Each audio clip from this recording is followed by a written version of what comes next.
So hello everyone, एक बार फिर से स्वागत है आपका वंस स्मार्ट क्लासेस जयपुर में। हमारे पास्ट के ईयर के ये पेपर सॉल्विंग की जो सीरीज चल रही है उसमें एक बार फिर से हम लेकर आए आपके लिए इंटरमीडिएट का paper number 8 group first December 2018 का पेपर हम सोल्व करेंगे आज।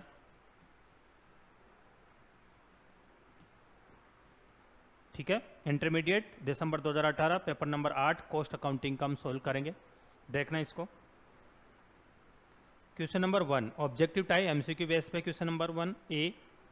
आपको multi choice questions multi choice option दे रखा है, यहाँ पे आपको एक आंसर यहाँ पे ढूंढना होगा। Number 1 joint cost is suitable for by product joint cost, जो प्रोसेस कॉस्टिंग उन वाले चैप्टर में से ये क्वेश्चन आया। ये बोल रहा है joint cost is suitable for. Joint cost का मतलब एक से ज़्यादा प्रोडक्ट वहाँ पे बन रहा है, तो कौन सी इंडस्ट्री में जॉइंट कॉस्ट आती है? तो oil industry, fertilize industry, ornamental industry और इंफ्रास्ट्रक्चर इंडस्ट्री। तो मैंने बताया था आपको वहाँ भी कि जो ऑयल इंडस्ट्री होती है, ऑयल जो इंडस्ट्री होती है, यहाँ पे कई सारे आप दो प्रोडक्ट जॉइंट प्रोडक्ट यहाँ पे बना सकते हैं। जैसे आपने किसी माइंस को आपने क्या किया, वहाँ पे माइंस में से क्या निकाला, आपने रो ऑयल निकाला, कच्चा तेल निकाला, तो उससे क्या बना सकते हो आप? पेट्रोल बना सकते हो, राइट। पेट्रोल के अलावा डीजल बना सकते हो, राइट। डीजल के अलावा और भी आप कुछ हाई स्पीड डीजल, राइट, लो स्पीड डीजल ये भी बना सकते हो, मोटर स्प्रिट बना सकते हो। तो ये देखो सेम इक्वल है, ये इनकी वैल्यू भी सेम होती है। मोस्टली दोनों सारे प्रोडक्ट वैल्यूएबल होते हैं। ये नहीं कि पेट्रोल अगर की वैल्यू ज़्यादा है, डीजल की वैल्यू नहीं ज़्यादा है। ये क्या आता है, ये जॉइंट है, पूरे प्रोडक्ट क्या है, जॉइंट है। तो यहाँ पे कौन सी कॉस्ट आएगी? Joint cost. तो इसका आंसर क्या हो जाएगा आपका? ऑप्शन नंबर ए कि joint cost is suitable for oil industry. क्या हो जाएगा आंसर? इसका आंसर हो जाएगा option number A, joint cost is suitable for oil industry. ठीक है, next. Cost of idle time arising due to non availability of raw material is. आपके पास रॉ मटेरियल है ही नहीं। जब रॉ मटेरियल नहीं है तो लेबर खाली बैठी रहेगी, तो आइडल टाइम क्रिएट हो जाएगा। आइडल टाइम का मतलब निष्क्रिय टाइम, जिसमें आपकी लेबर कोई काम ही नहीं करती है। क्यों नहीं कर रही? क्योंकि मटेरियल है ही नहीं, अवेलेबल है ही नहीं मटेरियल। तो वो कॉस्ट तो लग रही है आपकी। भाई आप तो क्या रहे कि 9 रुपये पर आवर्स, या उसको सपोज करो 90 रुपये पर आवर्स क्या दे रहे हो आप उसको।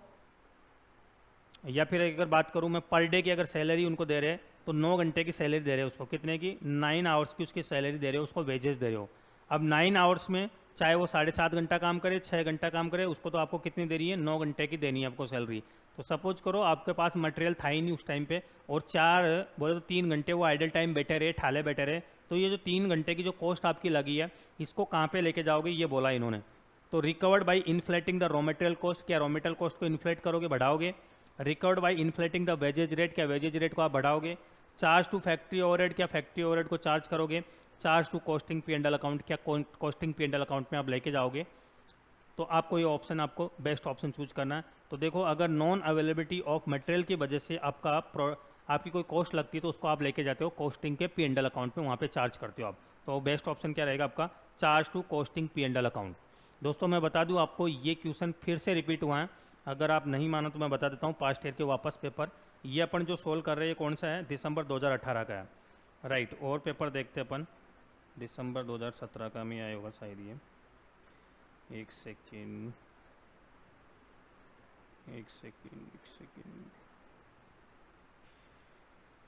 देखो एज इट इज क्वेश्चन आया है, और ये कौन सा आपका? दिसंबर 2017।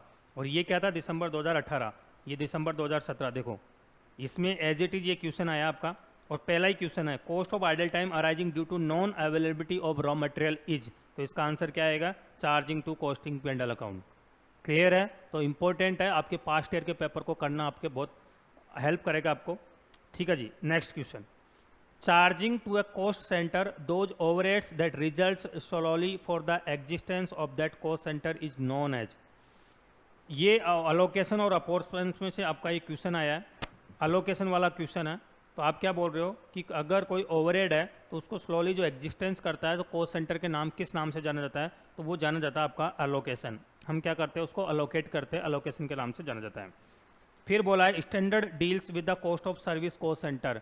मैंने जब आपको पढ़ाया था, आपको कॉस्ट अकाउंटिंग स्टैंडर्ड जब अपनी लास्ट क्लास हुई थी, उसमें बार बार इसको मैंने हाईलाइट भी करवाया था कि cost accounting standard service cost centre से कौन सा रिलेट करता है? तो वो था कॉस्ट अकाउंटिंग स्टैंडर्ड 13 आपका सर्विस से रिलेटेड करता है, ये डेप्रिसिएशन वगैरह आपका, राइट, तो ये रिलेट करता है। तो ये भी कई बार आ चुका आपका कॉस्ट अकाउंटिंग स्टैंडर्ड 13। अगर हम पास्ट ईयर के पेपर्स की और भी बात करें तो आपको मिल जाना चाहिए ये कॉस्ट अकाउंटिंग स्टैंडर्ड 13। देखो दिसंबर 2017 की अगर हम बात करें, ये तो आपका प्रोडक्शन ओवरहेड आ गया था, ओके, इसमें भी नहीं है आपका, देखो ये रहा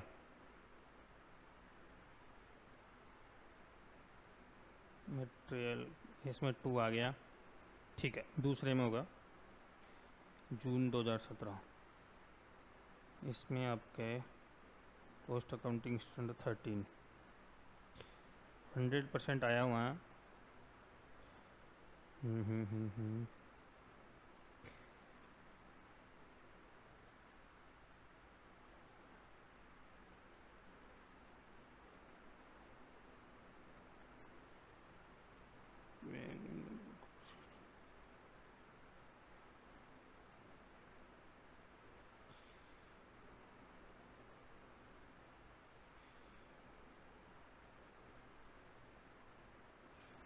टेन है, इसमें आया हुआ कहीं पे, आया हुआ तो किसी पेपर में, तो अपन मिस कर रहे हैं उस पेपर को, ठीक है, लेकिन बहुत इंपॉर्टेंट आया हुआ कहीं किसी पेपर में, ठीक है। तो कॉस्ट अकाउंटिंग स्टैंडर्ड 13 क्या आपका cost of service cost centre से।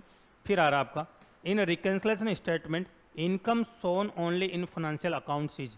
जब अपन इंटीग्रेटेड या फिर रिकन्सिलेशन जब चैप्टर पढ़ते हैं इसमें, तो ये क्या बता रहा है, in reconciliation statement income shown only in financial accounts is.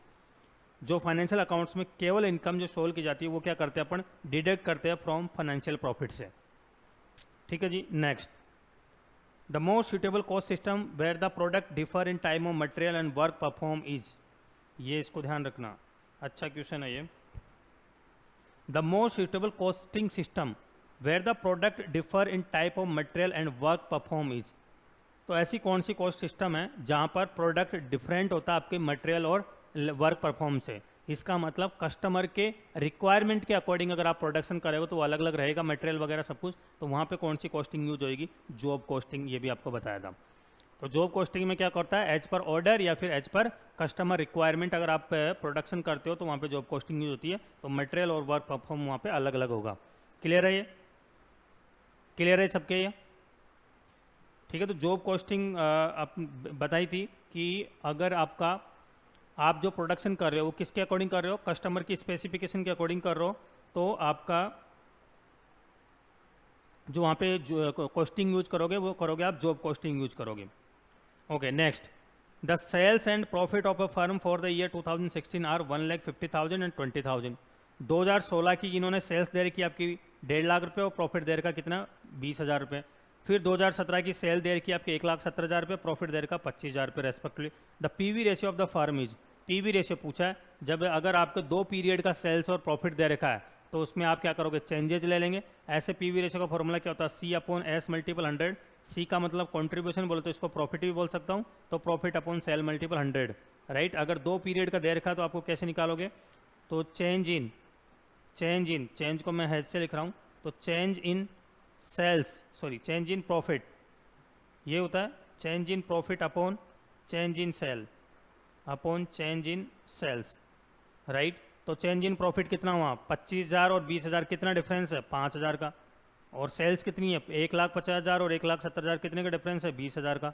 Multiple 100 से करो तो कितना आ जाएगा, 5 4 जा, और 25% कितना आ गया, 25% आपका पीवी रेशियो आ गया। तो ऑप्शन नंबर सी आपका आंसर हो जाएगा।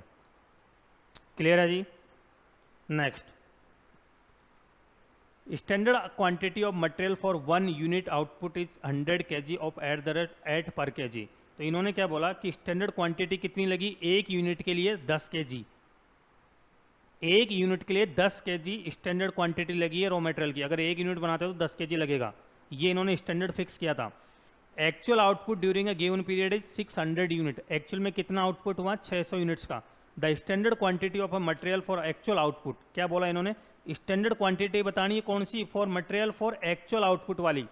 तो देखो 10 kg कितनी यूनिट बनाने के लिए लगा, 1 यूनिट बनाने के लिए। आपने कितनी यूनिट बनाई टोटल, 600 यूनिट। तो 600 यूनिट बनाने के लिए कितनी स्टैंडर्ड क्वांटिटी चाहिए होगी आपको, 6,000 क्वांटिटी, 6,000 kg आपको क्या चाहिए होगा, स्टैंडर्ड क्वांटिटी आएगी आपकी, तो आंसर क्या आ जाएगा? Option number B 6000 kg। Next, which of the following is a long term budget? Long term budget कौन सा है? तो master budget, production budget, flexible budget या फिर capital budget? Capital budget long term budget होता है। कैपिटल का मतलब बहुत बड़ा, किसी आप बड़ी असेट्स को परचेज करने के लिए जो बजट बना रहे हो, दैट इज कैपिटल बजट। तो ये आपका ऑप्शन नंबर डी क्या हो जाएगा? Capital budget. ठीक है जी, तो option number D capital budget आपका आंसर हो जाएगा।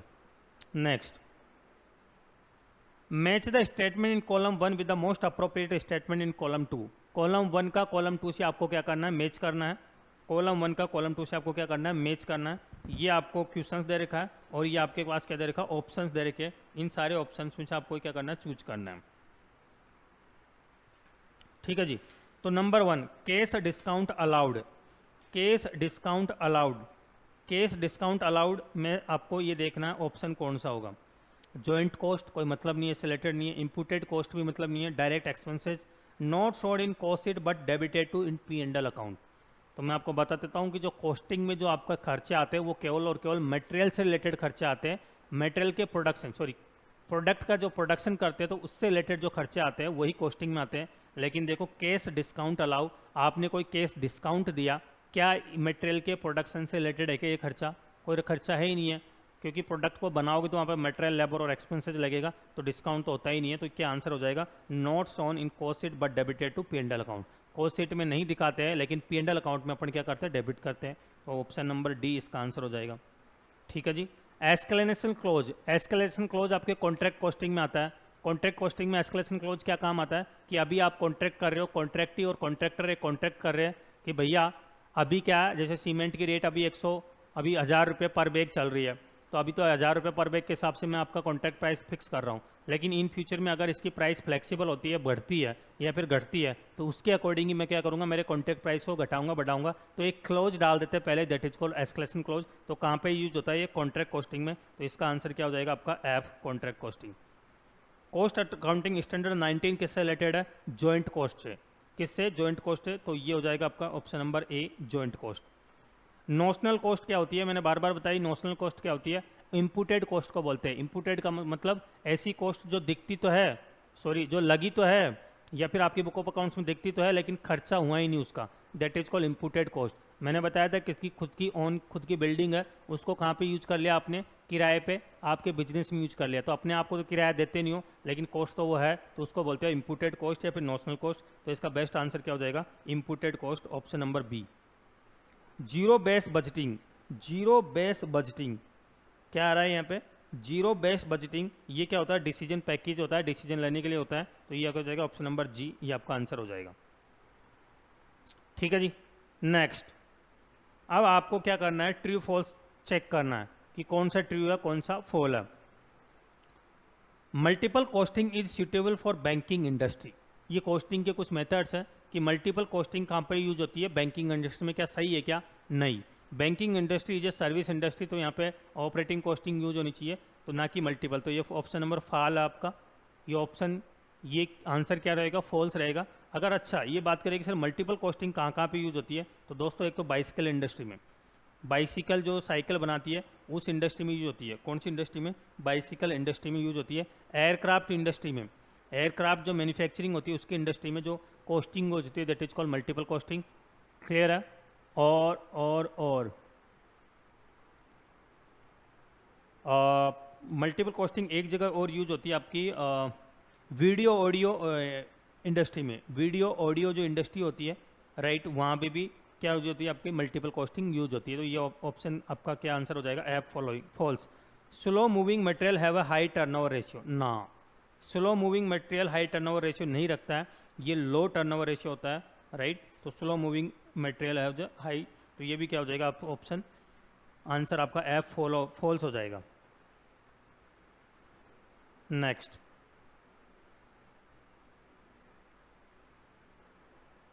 Cost ledger control account makes the cost ledger self balancing. ये बिल्कुल ट्रू है और ये क्वेश्चन 2-3 बार आ गया शायद आपके कि cost ledger control account makes the cost ledger self balancing. बिल्कुल, कॉस्ट लेजर कंट्रोल अकाउंट क्या करता है? कॉस्ट लेजर सेल्फ बैलेंसिंग को बनाता है। तो ये बिल्कुल ट्रू है। ये शायद आपके पहले भी क्वेश्चन आया, एक बार देख लेते हैं।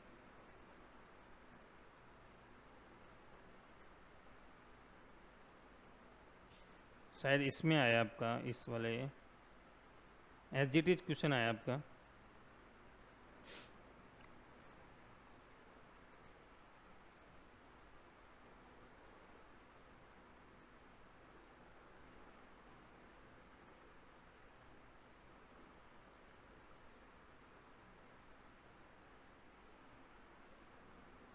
सर मेरे पास वो पेपर नहीं है, एसजीटी क्वेश्चन था आपका।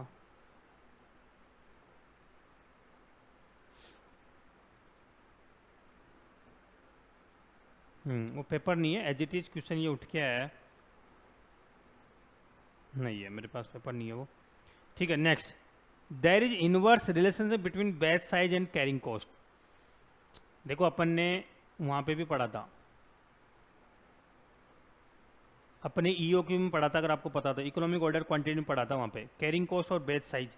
बेच साइज का मतलब एक बार में कितनी मैं क्वांटिटी का ऑर्डर करूँ, और कैरिंग कॉस्ट उससे लगता है। तो ये बोल रहा है इनवर्स रिलेशनशिप है, बिल्कुल नहीं, बिल्कुल नहीं, इनमें इनवर्स रिलेशनशिप नहीं है, दोनों में एक पॉजिटिव रिलेशनशिप है। तो ये आंसर क्या हो जाएगा आपका, false. Marginal costing follows the identifiability wise classification of cost. नहीं, मार्जिनल कॉस्टिंग कैसे वो की गई है, क्लासीफाई की है as per nature of behaviour के अकॉर्डिंग क्लासीफाई की है इसको। तो ये भी क्या हो जाएगा आपका, एफ फॉल्स हो जाएगा। Next, fill in the blanks आया आपका, is discount allowed to bulk purchaser. कौन सा डिस्काउंट है जो बल्क में परचेज करने के लिए आपको अलाउ किया जाता है, कि बल्क में परचेज करो हम आपको डिस्काउंट देते हैं। तो उसको आप कैश डिस्काउंट भी बोल सकते हैं, या फिर ट्रेड डिस्काउंट भी दे सकते हो, राइट। तो कैश डिस्काउंट या फिर ट्रेड डिस्काउंट आप अलाउ करते हो बल्क में परचेज करने के लिए, ठीक है जी। फिर अगेन कॉस्ट अकाउंटिंग स्टैंडर्ड का क्वेश्चन आ गया है, कम से कम 2 क्वेश्चन आते हैं आपके कॉस्ट अकाउंटिंग स्टैंडर्ड से, बहुत, और केवल नाम ही आते हैं आपके, राइट, पिक करना होता है। तो cost accounting standard is stand for cost of utilities. Cost of utilities के लिए कौन सा कॉस्ट अकाउंटिंग स्टैंडर्ड है, ये है cost accounting standard 8, cost of utilities. Under integrated accounting system the accounting entry for payment of wages is to be debit and credit क्या करेंगे, cash account करेंगे।